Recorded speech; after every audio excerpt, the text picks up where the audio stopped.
Kama walivyomsema Hamisa Mobeto kwa Diamond kuhusu mtoto Dailani ambaye alionekana kuwa ni mtoto wa Bilnasi, basi Watanzania wa Bongo waendelee kupaza sauti na haki na nguvu iliyotumika kipindi ambacho alikuwa anasemwa dada yetu Hamisa Mobeto, na ndio hivi sasa pia Vanessa Mdee anasemwa na kutaka pia ukweli uweze kujulikana. So dada yetu Vanessa Mdee asikasirike, asiumie na asione kama dunia imekuwa ni chungu kwa upande wake. Of course inauma, na kwa mzazi pia inatengeneza pia taharuki, kwa sababu hivi sasa kwenye familia ya Rotimi ni kwamba taharuki imeshaanza kujana kuonekana kwamba Vanessa Mdee anaonekana kuwa ni mjanja, kwa sababu taarifa zimeshaanza kuenea na taarifa zimeenda kwa ukubwa sana, na istoshe mashabiki wanapaza sauti, wanatuma comment kwenye peji ya Rotimi, kwenye peji ya Vanessa Mdee, lakini pia na hata kwa watu wa karibu. Kwa hiyo mwisho wa siku moja kwa moja ni taarifa ambayo inafanya familia ziweze kushtuka na kutaka kujua kinachoendelea.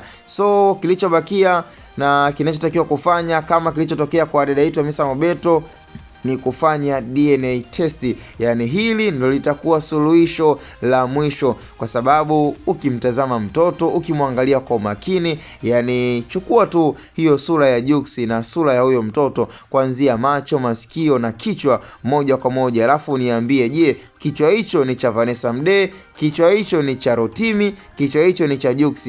Yani kuna vitu vingine viko wazi, havihitaji elimu wala kwenda darasani. Yani ni swala ambalo linaonekana kwa macho ya kawaida kwamba huyo mtoto kuanzia muonekano wake wa macho, masikio na kichwa chake, yani vile vitu vya msingi, je, unaweza ukavifananisha kwa nani kati ya Rotimi pamoja na Vanessa Mdee? Lakini mwisho wa siku majibu yanayopatikana, mtoto huyu hafanani na Vanessa, hafanani na Rotimi. Sasa why majibu yanakuja kwamba anafanana na Jux? Na ndio maana uhalisia wa DNA kufanyika ni lazima, na DNA ina umuhimu wake mkubwa kuweza kupata ukweli unaoendelea wa kumfanya Rotimi aendelee kulea mtoto ambaye ni wa kwake, ama asiendelee kumlea mtoto ambaye si wa kwake, kwa sababu kiuhalisia ni inaumiza, na unaambiwa bora usikie kwa watu kuliko ikaja kukutokea kwamba ukapoteza muda, ukapoteza pesa, ukawekeza mapenzi, alafu mwisho wa siku unakuja kuambiwa huyo mtoto sio wa kwako bali ni mtoto wa mwanaume mwenzio.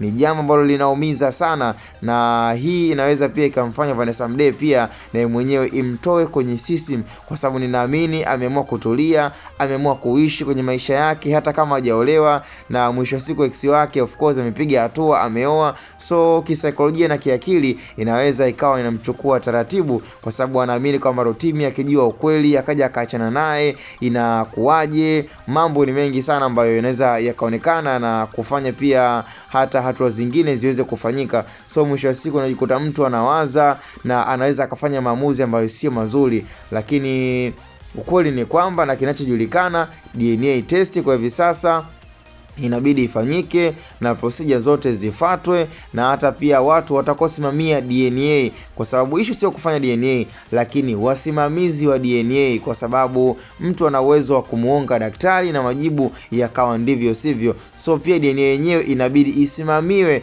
na waangalizi kuweza kuthibitisha kwamba mtoto ni wa nani, Jux ama Rotimi. Lakini nasema kama kawaida yangu, karata yangu iko kwa Jux, kwamba huyu mtoto kafanana moja kwa moja, haina kubagua, haina kupinga, haina kupindisha wala kuweka kona nyingi. Mtoto ni wa Jux. Huu ni ukweli usiopingika. Wewe tukutane kwenye upande wa comment, ukibisha ukikubali kubali.